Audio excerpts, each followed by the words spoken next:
Pues, como les comentaba, vamos a hablar sobre la estimulación magnética transcranial como tratamiento y los trastornos del afecto. Perdón. Eh, el índice, primero vamos a hablar acerca de la estimulación magnética transcranial o TMS por sus siglas en inglés y la estimulación ráfaga de ondas teta o Theta Burst, TBS, igual por sus siglas en inglés. Vamos a hablar de los antecedentes de este tratamiento en trastornos afectivos, la eficacia del y pues ya después hablaremos del artículo principal, la eficacia de la estimulación magnética transcranial repetitiva, Theta Burst, en pacientes con depresión en el trastorno bipolar, la metodología, los resultados y la discusión. Ahora, la estimulación magnética transcranial es una técnica que permite incrementar o disminuir la excitabilidad neuronal. Esto depende de a qué frecuencia se utilice. Esto es de manera focalizada en diferentes áreas de la corteza cerebral. Se basa en el principio de la inducción electromagnética. Se genera un campo electromagnético en el que los electrones empiezan pues a estimularse, a moverse y se genera un campo eléctrico de manera perpendicular al campo magnético. ¿De acuerdo? Entonces, si ponemos la estimulación magnética pues sí, sobre la piel cabelluda, el campo eléctrico va a ser de manera perpendicular, ¿de acuerdo? Hasta más o menos 1.2 centímetros por debajo, a través del cerebro que modula la excitabilidad neuronal. Respecto a la seguridad de la estimulación magnética transcraneal, dentro de los efectos adversos más comunes, que sobre todo son temporales, se encuentra la cefalea en un 28%. Este sobre todo es de las guías de práctica. Un 28% de los participantes reportan esto, la cefalea, versus 16% que están en el placebo, que de todas maneras reportan cefalea. Dolor en el 39% de los participantes versus el 15% del grupo placebo. De los efectos adversos más temidos es una inducción de crisis convulsiva, pero el riesgo es menor del 1% en sujetos sin antecedentes de epilepsia u otras crisis convulsivas. Básicamente, primero lo que se tiene que hacer cuando se piensa iniciar el tratamiento con estimulación magnética transcranial es medir el MEP, los potenciales motores evocados. Esto es con la finalidad de medir el umbral motor al reposo. ¿Por qué? Porque la estimulación magnética transcranial se va a dar a cierto porcentaje del umbral motor en reposo. Okay. Ahora, este es el equipo del grupo de UBC de la Universidad de British Columbia, que pues fue parte del, pues que participó en el artículo principal. Aquí se puede observar pues el equipo, los participantes no están, están conscientes durante el procedimiento. Y básicamente esta es la máquina que se utiliza. Este es el estimulador en forma de 8, que es también el que se utiliza aquí dentro del instituto. Ya, como pueden observar en la imagen de la derecha, se pone una capa, el cabello tiene que estar limpio y pues ya en ese mismo gorrito está marcado más o menos dónde está la corteza prefrontal dorsolateral del lado izquierdo, ¿ok? Y también la corteza motora. Ahora, normalmente en varios protocolos se estudia específicamente por resonancia magnética dónde está la corteza prefrontal dorsolateral del lado izquierdo de cada participante. En este caso del estudio no se realizó de esta manera. Okay. Y de hecho también aquí es donde se puede la aleatorización para que sea doble ciego. Justo este tipo de instrumentos se pueden utilizar. Cada participante se le otorga un número aleatorizado que es desconocido tanto por el participante como por el que aplica. Entonces, ese número se coloca en la máquina y ya la máquina o la estimulación o el sham. Pero ni el participante ni el aplicador saben. Ahora, la estimulación Theta Burst es una variante de la estimulación magnética transcranial repetitiva. Otorga pulsos en tripletes a una frecuencia de 50 Hz con un intervalo de 200 milisegundos al 80% del umbral motor activo. ¿Okay? Ese es como el protocolo más común, pero puede variar la intensidad a la que se aplique. Los protocolos hay dos, la TBS continua y la intermitente. En la continua son trenes de 600 pulsos ininterrumpidos durante 40 segundos. Este tiene un efecto de disminución en la excitabilidad cortical. Y la TBS intermitente, que son 2 segundos de trenes de estimulación repetidos cada 10 segundos con un total de 20 ciclos. Es decir, al final 600 pulsos, pero de manera intermitente. Y este tiene un efecto de excitabilidad cortical. Este es el protocolo que se utiliza dentro de este estudio y también el que se ha demostrado como eficaz para el tratamiento en los episodios de depresión mayor. Las ventajas de esta estimulación es que la duración es más corta y menor intensidad del pulso y parece que tuviera un mayor impacto en la plasticidad sináptica. Ahora, respecto a la duración, es muy importante porque en muchos protocolos de estimulación magnética transcranial, el paciente tiene que ir 1 o 2 veces al día por semanas. Eso quiere decir costo no solamente para el laboratorio de investigación, sino también para el propio paciente, ¿no? O sea, tener cierto tiempo, o sea, por ejemplo, también la sesión dura menos que la estimulación magnética transcranial, el tiempo que puede dedicar, el traslado, ¿no? Eso la verdad es que se tiene que tener en consideración. Ahora, dentro de los efectos biológicos de la TMS, se ha observado una disminución de GABA en la corteza prefrontal medial en participantes con depresión unipolar asociado con anedonia. Y pues cuando se utiliza un tratamiento con estimulación magnética transcranial repetida, estos niveles de GABA en la corteza prefrontal medial se han aumentado cuando existe una respuesta al tratamiento farmacológico. El tratamiento de la RTMS en la corteza dorsolateral prefrontal, por sus siglas en inglés, se asocia con una modificación del radio GABA glutamato en el cíngulo anterior. Y en los casos de la estimulación Theta Burst, se observa un aumento de GABA igualmente en la corteza prefrontal medial. Sin embargo, dicha modificación no se asoció a un efecto terapéutico en participantes con depresión bipolar. Es decir, que exista una relación no quiere decir que hay una causalidad. ¿Okay? Y sobre todo si, por ejemplo, esta diferencia, esta modificación del GABA, si no se asocia con un efecto terapéutico, pues sí está un poquito más complicado asegurar como que sea la estimulación magnética transcranial lo que está ocurriendo, lo que está aumentando el GABA y que eso tenga relación terapéutica. Ahora, las vías de las quinureninas es básicamente una vía del triptófano, ¿ok? El triptófano en un 5% se modifica, se transforma hacia serotonina, ¿de acuerdo? Esto de manera fisiológica normal.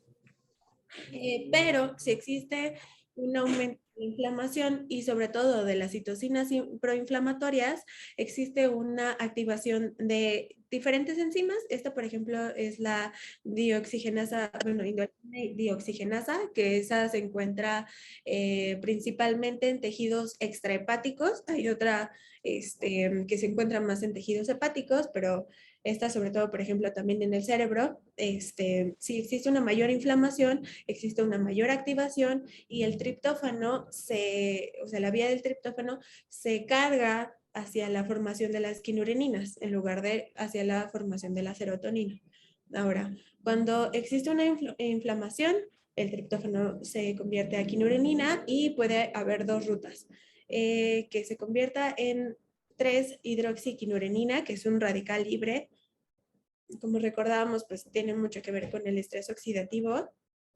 Y finalmente, que se genere en ácido quinolínico, que es un neuroigliotóxico. El ácido quinolínico tiene está involucrado en la generación de NAD necesario para promover la inflamación. Es decir, cuando yo tengo un proceso de inflamación, las células de mi cuerpo, del cuerpo, sobre todo inmune, están intentando proteger.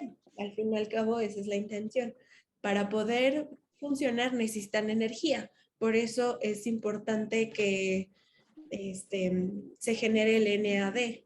¿Okay? Si lo recordamos, era el que se utilizaba en la cadena de transporte de electrones. ¿Okay? Y bueno, también la quinurenina se puede convertir en ácido quinurénico, que es un neuroprotector, pero eso va a depender de la célula en la que se esté generando, ¿okay? Como vamos a ver en la próxima diapositiva. Ahora, aquí está también en la parte de arriba, está igualmente el triptófano, que se puede ir hacia la generación de serotonina, pero cuando existe, por ejemplo, este es un estudio donde se observó, bueno, como antecedentes que se ha observado las modificaciones de esta vía de las quinureninas, pero en la depresión unipolar, ¿ok? Entonces, si existe proinflamación, por ejemplo, TNF-alfa, sobre todo también las interleucinas proinflamatorias como la interleucina 6 o la 1, condiciones de mucho estrés, se activa esta enzima, que es la que habíamos visto anteriormente. La indolamina dioxigenasa, que se encuentra principalmente en los tejidos extrahepáticos, por ejemplo el cerebro, y esta triptófano dioxigenasa, que es la que se encuentra en tejidos hepáticos. Nos vamos a concentrar más en la IDO. ¿Ok? Entonces se genera quinurenina. En la microglía, la quinurenina también se convierte, aquí está, hidroxiquinurenina, ¿ok? Y el ácido hidroxiantranílico, ¿ok? Estos son los que habíamos visto anteriormente, que son radicales libres y que generan el daño oxidativo, ¿ok? Tenemos que recordar que existe un balance entre los radicales libres que se generan, que todo el tiempo se están generando, pero si superan las defensas, ahí es cuando puede existir un daño oxidativo. Y esto como finalidad, la generación de ATP de energía, ¿ok? Y también existe un aumento en la generación de ácido quinolínico, ¿ok? Que pues como les había platicado, genera radicales libres en su neurotóxico y genera excitotoxicidad. ¿Okay? Ahora, las quinureninas en los astrocitos generan ácido quinurénico, perdón. Lo que habíamos observado que es un neuroprotector. ¿Por qué es un neuroprotector? Básicamente porque actúa con el receptor de, ¿cómo se llama? Bueno, NMDA. Básicamente lo que hace es limpiar el ácido quinolínico, los radicales libres y el glutamato eh, que está en exceso, limpiarlo para evitar la neurotoxicidad, ¿ok? Y también la toxicidad sobre la microglía. Esa es como la importancia de la vía de las quinureninas.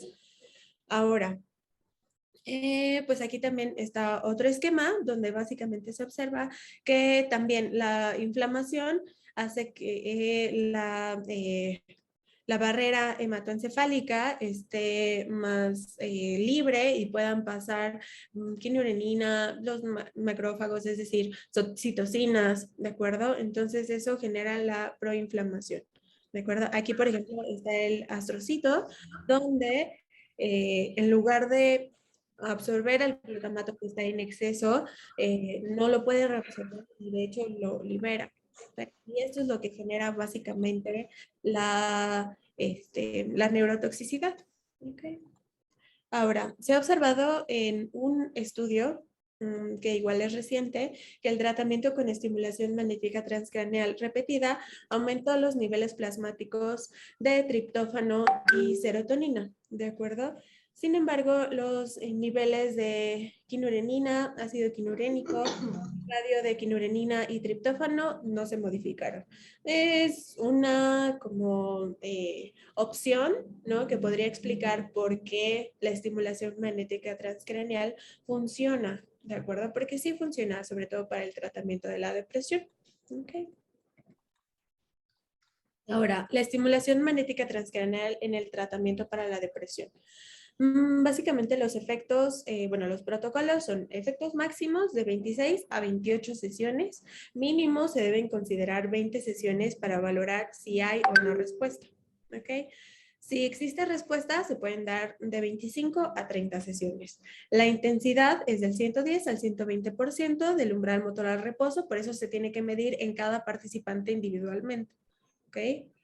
Es excitatoria si es una alta frecuencia de 5 a 20 Hz y es inhibitoria si es de baja frecuencia, de 1 a 5 Hz. Dentro de la evidencia, todavía se considera como tratamiento de segunda línea, se considera cuando se ha fallado al menos 1 a 2 ensayos con antidepresivos. Obviamente los ensayos con los antidepresivos tienen que ser a dosis adecuada y por tiempo adecuado. Si no presenta una respuesta con un protocolo de estimulación, se puede cambiar de protocolo. Se ha observado que sí, si por ejemplo no funcionó con baja frecuencia, alta frecuencia podría funcionar.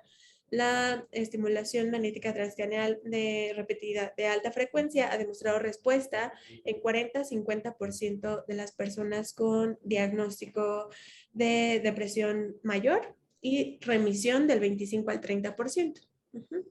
Y eso considerando que muchos protocolos se utilizan cuando los participantes ya han fallado al menos un ensayo terapéutico. Existe mayor eficacia en general en la estimulación bilateral con una OR de 3.96 a comparación y el intervalo de confianza adecuado, es decir, mayor a la unidad, a comparación de la estimulación unilateral de alta o baja frecuencia. La respuesta persiste, es decir, los efectos terapéuticos continúan en el 66.5% de los casos a los 3 meses, en el 52.9% a los 6 meses y en el 46.3% al año. ¿Okay? Es decir, que sí puede haber recurrencia. Ahora, los posibles predictores de la respuesta no están como bien fundamentados, pero esto se propone. Que existe una respuesta positiva es que el participante tenga periodos de depresión cortos, que sea una depresión recurrente, a diferencia de una depresión persistente o crónica, que estén también utilizando antidepresivos, que hayan tenido respuesta previa a la TMS, la durabilidad de la respuesta, sobre todo influye en que sean mujeres y que tengan aparte un mantenimiento del tratamiento, es decir, que continúen con su apego al tratamiento farmacológico, psicoterapéutico, lo que estén tomando.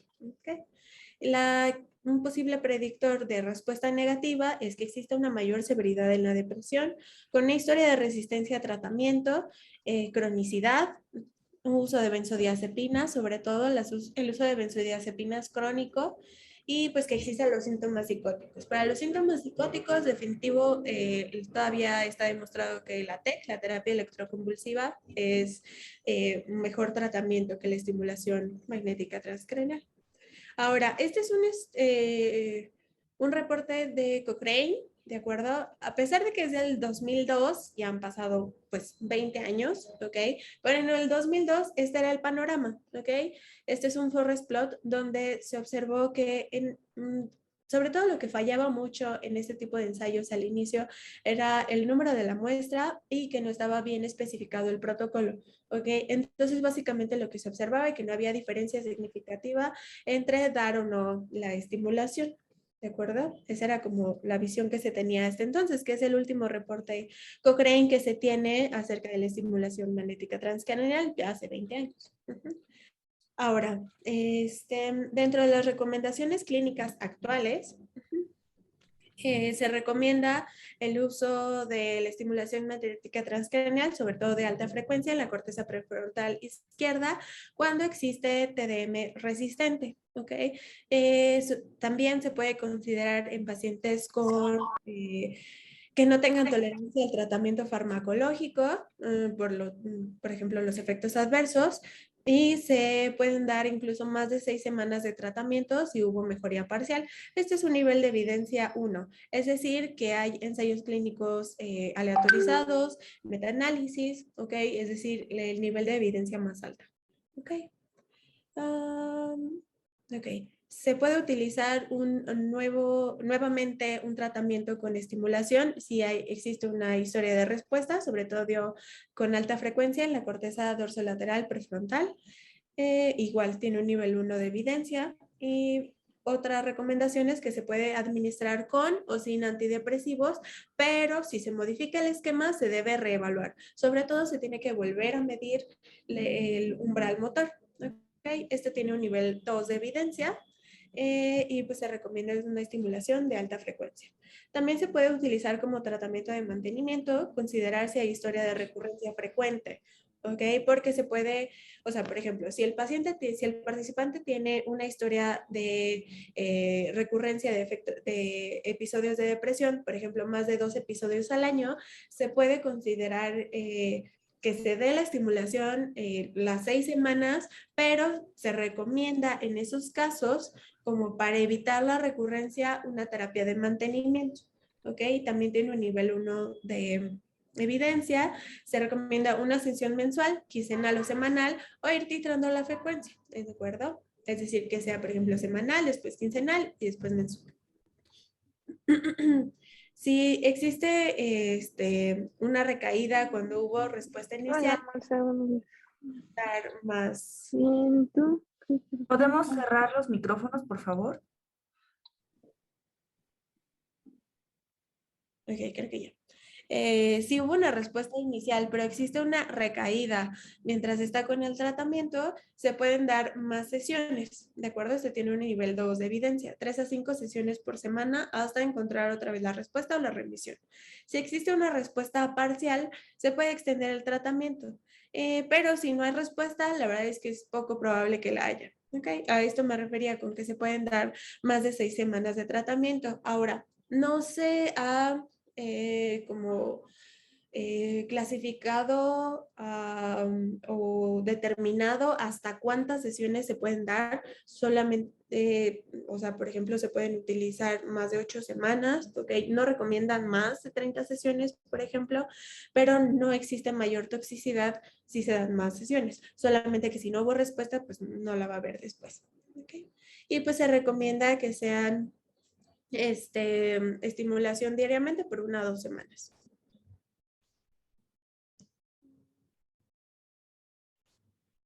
Aún existen limitantes por el riesgo de sesgo, especialmente en el protocolo del grupo control, sham, y la aleatorización, ¿de acuerdo? Porque no en todos los protocolos se especifica cómo se hace la aleatorización o cómo se trata al grupo control, el sham.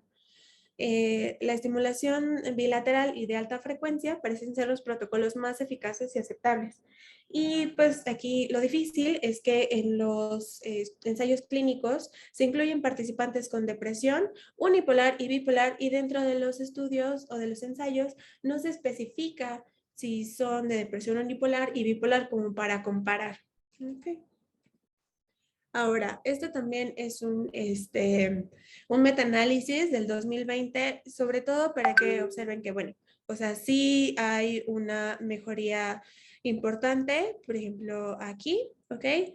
Aquí hay esta gráfica, bueno, este forest plot es de remisión, perdón, y este es de respuesta. Entonces, podemos observar que la estimulación bilateral sí existe una respuesta clínicamente significativa y que aparte el intervalo de confianza no cruza la unidad, entonces es adecuado, tanto para remisión como para respuesta. Estos son nuevos protocolos de estimulación, ¿ok? Que la verdad es que no han demostrado como tal una mejoría. Aquí, por ejemplo, está la estimulación Theta Burst, que para la remisión sí existe una respuesta significativa, pero el intervalo se cruza la unidad. Y en el caso de la respuesta, también existe una mejoría clínicamente significativa, esto en pacientes, bueno, participantes con depresión unipolar, pero también el intervalo cruza la unidad. Es decir, que aún se necesitan más estudios como para definir la mejoría, ¿no? Afinar estos resultados, pero aparentemente, o bueno, parece ser que la estimulación Theta Burst sí es una buena opción para tratamientos con depresión mayor, ¿ok? Sobre todo por esto que les comentaba, que es de duración más corta. Ahora, la estimulación magnética transcraneal y la depresión en el trastorno bipolar. En estudios naturalistas y ensayos abiertos se observa una señal de eficacia. Existen 9 ensayos clínicos, 3 demostraron mejor resultado con estimulación, pero lo malo es de que el número de participantes es menor a 20 y no se especifica el protocolo ni el grupo control. Aunque en la estimulación magnética transcraneal, la repetida como la Theta Burst, se ha observado que puede existir un viraje, ¿ok? Por lo que se considera que los pacientes tienen que tener estabilizadores del estado de ánimo para evitarlo o antipsicóticos atípicos, ¿ok? La TBS como tratamiento en la depresión unipolar, únicamente hay un estudio se utilizó con grupo control, este es del 2019, el segundo estudio fue el que vamos a revisar en el momento, hubo 26 participantes, no fue doble ciego, se utilizó la escala de depresión de Montgomery y el inventario de depresión de Beck, pero no se especifica el puntaje para que se considere como respuesta y la remisión es menos de 10 puntos en el inventario de Beck. El problema de este ensayo es que en la basal se utilizó la escala de Montgomery y en la respuesta en la escala de depresión de Beck. Entonces, como no es la misma, pues no. Se utilizó un protocolo de estimulación 2 veces por día con intensidad al 80% del umbral motor al reposo. El 72% mostró respuesta y el 42% remisión. ¿De acuerdo? A pesar de que esto pareciera que hubo muchísima respuesta, no fue estadísticamente significativo al compararlo con el grupo control. ¿De acuerdo? Ahora vamos a hablar de el artículo, ¿ok? Esta es la Universidad de British Columbia, que fue una de las dos universidades donde se llevó a cabo el estudio. Es Efficacy of Active versus Sham Intermittent Theta Burst, TMS for Patients with Bipolar Depression, a Randomized Clinical Trial. Es de la revista llamada Network Open, que en el 2017 tenía un factor de impacto de 5.71. ¿Ok? Ahora, dentro de la justificación para hacer este estudio es que el 70% del tiempo de los episodios afectivos en personas con trastorno bipolar tipo 1 y el 80% del tiempo de los episodios afectivos en pacientes con trastorno bipolar tipo 2 corresponden a síntomas de depresión o síntomas depresivos subsindromáticos, ¿ok? Es decir, que pasan más tiempo en depresión que en los episodios de manía o hipomanía. La prevalencia de no respuesta al tratamiento es muy alta, es del 1%. Y dentro de los que no tienen la respuesta al tratamiento, si se añade un antidepresivo al tratamiento de primera línea, solamente ayudará en un 4% de los participantes. ¿Okay? Y pues hay muchos efectos adversos del tratamiento farmacológico que aparte tienen que llevar por muchos años. Esto, también los síntomas depresivos, incluso si son subsindromáticos, son los que generan mayor afectación en la calidad de vida del paciente, de su familia, de su grupo de apoyo y pues al fin y al cabo, pues de su trabajo. ¿Okay? El protocolo de estimulación Theta Burst intermitente es más corto y ha demostrado ser comparable a la estimulación magnética transcraneal repetida de alta frecuencia en pacientes con depresión unipolar. Ahora, dentro de los participantes se incluyeron a hombres y mujeres de 18 a 70 años de edad con diagnóstico de acuerdo al DSM-5 de trastorno bipolar tipo 1 o tipo 2 con un episodio de depresión mayor definida como más de 18 puntos en la escala de Hamilton, la escala de depresión de Hamilton de 17 puntos. se tenía que considerar un tratamiento estable por al menos de 2 semanas con un estabilizador del estado de ánimo, es decir, litio, más de 0.6 miliequivalentes por litro, valproato, al menos más de 350 milimolar por litro, con al menos un antipsicótico atípico, y en pacientes con trastorno bipolar tipo 2 se aceptó si tenían tratamiento en monoterapia con la motrigina, si tenían al menos una dosis mayor a 100 miligramos al día, igual o mayor. Y aceptable si tenían su tratamiento con antidepresivos si es que no se modificó la dosis, ¿ok? No se podía modificar la dosis 2 semanas antes y durante el tratamiento, ¿de acuerdo? Hay muchos medicamentos que modifican el umbral motor, sobre todo el valproato y el litio, ¿ok? Dentro de los criterios de exclusión es que los participantes se encontrara que tuvieran riesgo suicida, síntomas psicóticos, consumo activo de sustancias al menos en los últimos 3 meses, una historia clínica de epilepsia y otras crisis convulsivas, marcapasos o algún tipo de implante metálico, y que no tuvieran respuesta a 3 antipsicóticos o historia de que no respondieran a TEC, a terapia electroconvulsiva. ¿Okay? Sobre todo si no tuvieran respuesta a 3 antipsicóticos es porque se ha demostrado que pues como es resistente al tratamiento, la estimulación tampoco mejora. ¿Okay? En estas ¿cómo se llama? Resistencias a más de 3 ensayos clínicos. Ahora, dentro de la metodología se utilizaron muchísimas mediciones. Eso es como una de las fortalezas del estudio, es que se aplicó la escala de depresión de Hamilton de 17 ítems, la escala de Montgomery, y se observó la escala de depresión de Hamilton para observar que tuvieran un episodio de depresión mayor. Se utilizó la escala de Montgomery para definir la reducción de síntomas, una reducción de igual o mayor al 50% en el puntaje en comparación, al final, en comparación a la basal, y una remisión clínica si tenían menos de 12 puntos en la escala. También se utilizó la escala de manía de Jung para observar si había algún tipo de viraje, la subescala de impresión global, cuestionario breve de percepción de enfermedad, escala de discapacidad de Sheehan, escala de calidad de vida en el trastorno bipolar, la función cognitiva, inventario rápido de depresión y la escala de 7 puntos de ansiedad generalizada. ¿De acuerdo? Entonces se observó como un panorama no solamente de los síntomas de depresión, sino también de la función. ¿Podrán cerrar su micrófono, por favor? Sí le respondí mal y le dije. Ok, entonces esta es básicamente la metodología.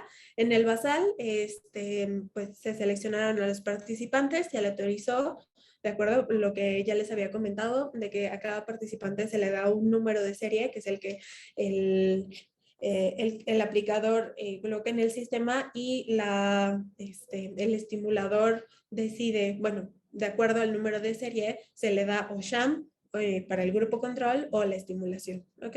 Se hicieron las mediciones con todas las escalas previas en la basal y después a la exposición, ¿ok? Aquí fue la exposición, la estimulación Theta Burst con un total de 20 sesiones, con una aplicación de 600 pulsos por sesión a una intensidad del 120% de la corteza motora. Normalmente se utiliza al 80%, es decir, un menor porcentaje, pero pues ellos decidieron hacerlo al 120%. La corteza motora, del umbral de la corteza motora en reposo, y la estimulación se dio sobre la corteza dorsolateral prefrontal del lado izquierdo. ¿Okay? Los participantes que no tuvieron respuesta después de estas 20 sesiones, se ofreció un tratamiento adicional por 4 sesiones, que es la parte del open label, la segunda fase del estudio.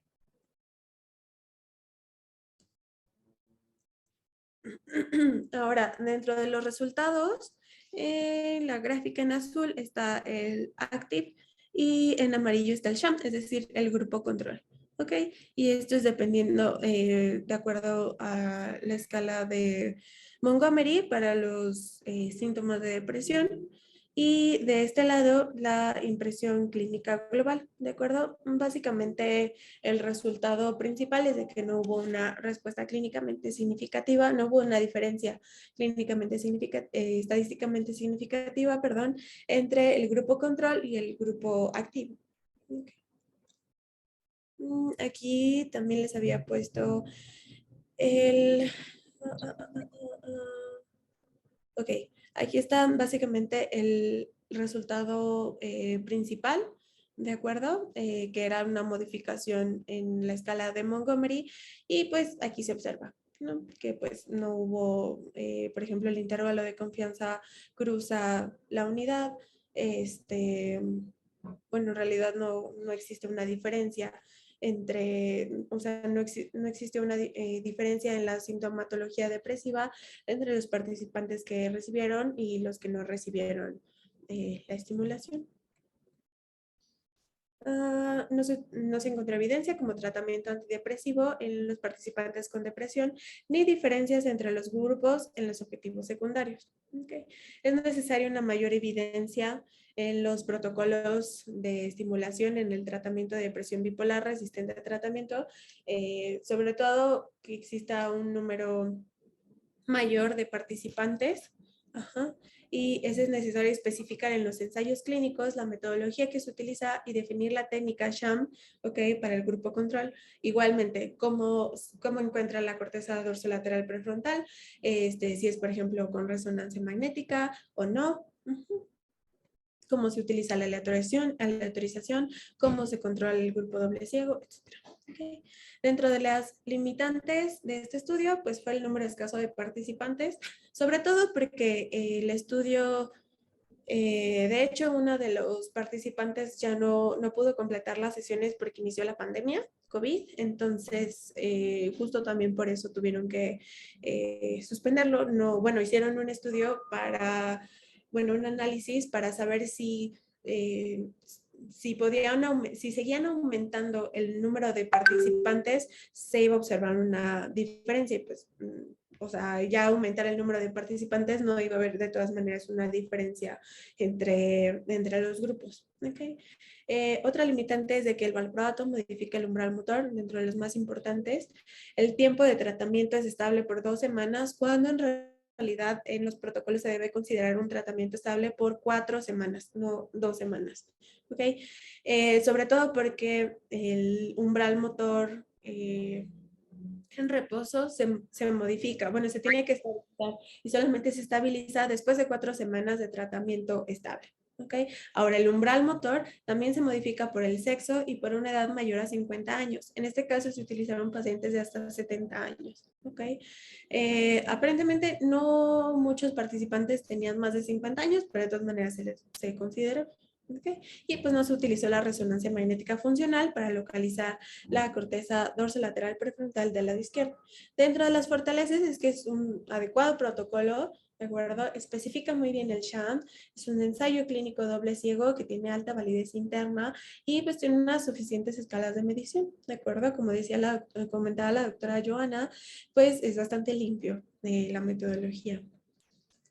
Dentro de las discusiones y conclusiones es de que el tratamiento con la estimulación Theta Burst intermitente sobre la corteza prefrontal dorsolateral izquierda parece no tener un efecto clínico en los casos de depresión bipolar. Se debe considerar si los participantes tuvieron o no respuesta a esquemas farmacológicos previos. Por ejemplo, esto fue una diferencia entre este ensayo clínico y el ensayo anterior, que también utilizaron estimulación Theta Burst. En el ensayo, el primero, no se especificó si los pacientes habían tenido respuesta a tratamientos farmacológicos. Aquí sí tenían que tener al menos un ensayo clínico de tratamiento adecuado y que no tuvieran respuesta. ¿Okay? Entonces, entre más ensayos tengan, pues la verdad es que sí existen, es más difícil que tengan respuesta incluso a un tratamiento con estimulación. Tenemos que tener en cuenta los sesgos, ¿okay? Y dentro de la recomendación para los estudios futuros es que existe una estandarización de los protocolos, diferenciar la eficacia entre los grupos de depresión unipolar y bipolar, ¿ok? Porque tampoco se puede, en este mismo estudio especificaron que si bien bueno, de todas maneras, la estimulación magnética transcraneal como tratamiento en la depresión unipolar versus la depresión bipolar es diferente, ¿ok? tiene una mayor respuesta en los pacientes con depresión unipolar.